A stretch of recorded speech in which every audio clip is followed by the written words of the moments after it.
Hello students, मैं Padmaja Joshi. BEd first year की परीक्षा की तैयारी के क्रम में आज हम लोग अध्ययन करेंगे बाल्यावस्था एवं उसका विकास, मतलब सेकेंड पेपर से। ओके,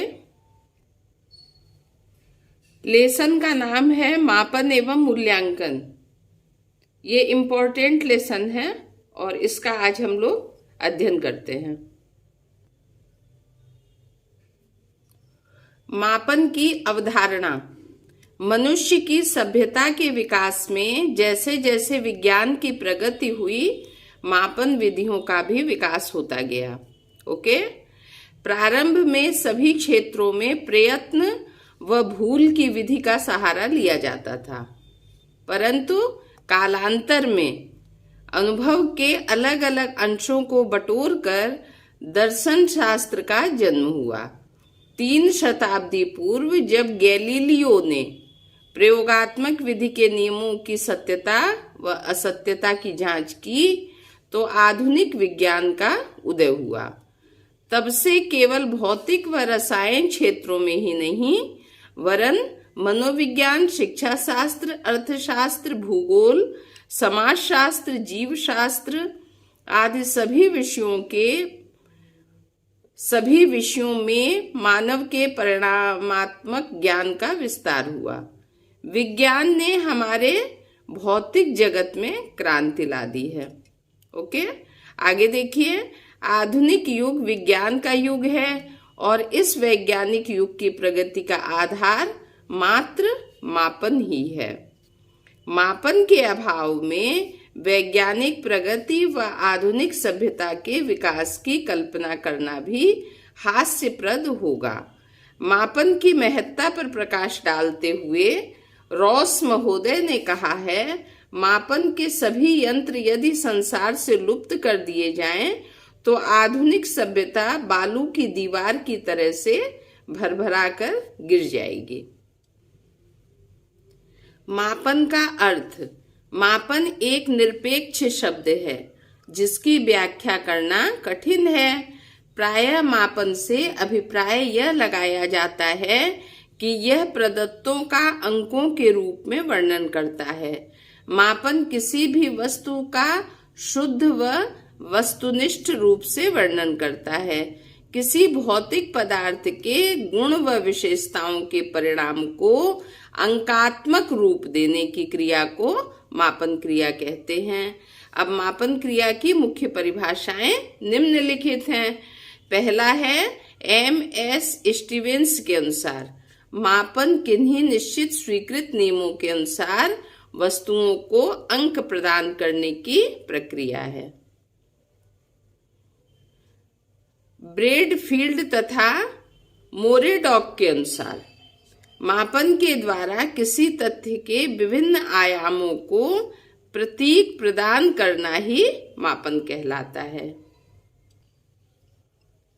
अब हम लोग पढ़ेंगे मापन के आवश्यक तत्व। मापन प्रक्रिया के 3 चरण हैं।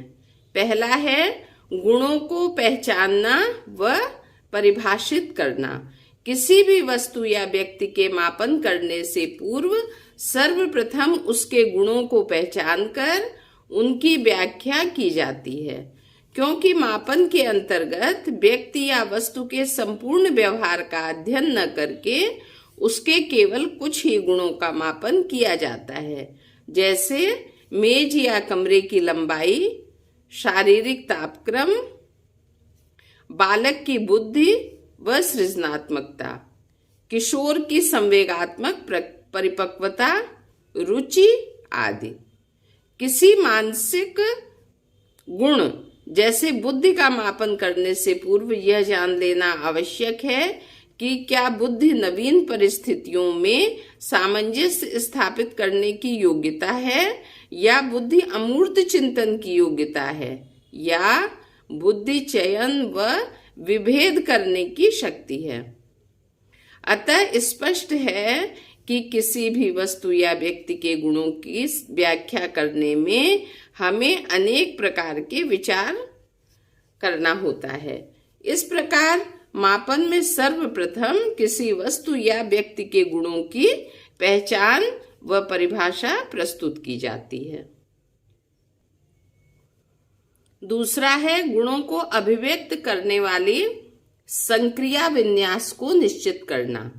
मापन के दूसरे पहलू में उन संक्रिया विन्यासों को निश्चित करना है जिनके माध्यम से मापनकर्ता उन गुणों को अभिव्यक्त कर सके। जैसे लंबाई मापन हेतु मीटर या टेप का प्रयोग करते हैं, परंतु कुछ लंबाई व दूरी का मापन इतना सरल नहीं होता, जैसे सूर्य से पृथ्वी की दूरी या भारत व इंग्लैंड की दूरी आदि की लंबाई मापने हेतु हम संक्रियाओं का प्रयोग कैसे करेंगे। अतः इसका उपयुक्त रूप से मापन करने हेतु कुछ अप्रत्यक्ष, विस्तृत व उपयुक्त संक्रियाओं को निर्धारित किया जाता है जो गुणों को अभिव्यक्त करने में सहायक हों।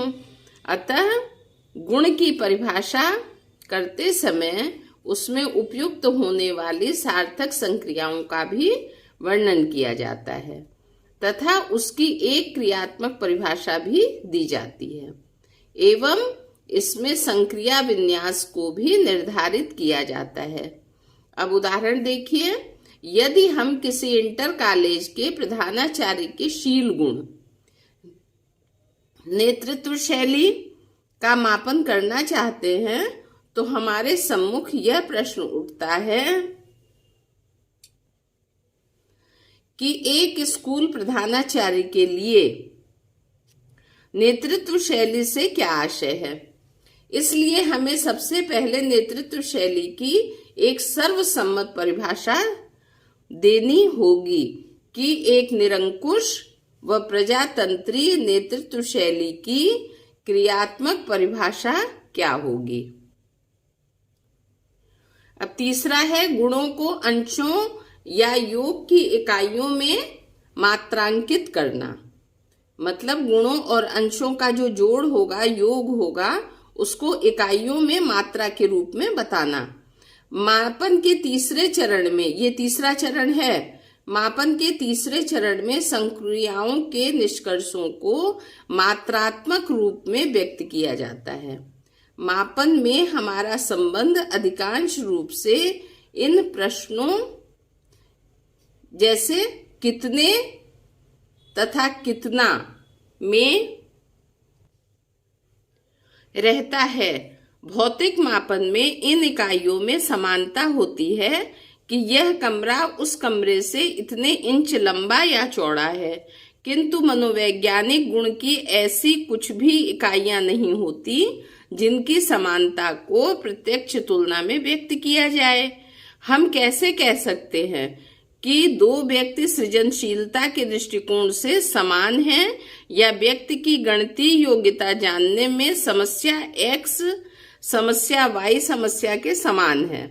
अतः उन गुणों में जिनका संबंध मनोवैज्ञानिक गुणों से होता है कि कुछ ऐसी परिभाषाएं देनी होंगी जो उनकी इकाई तथा मात्रात्मकता को व्यक्त कर सके। Okay, thank you.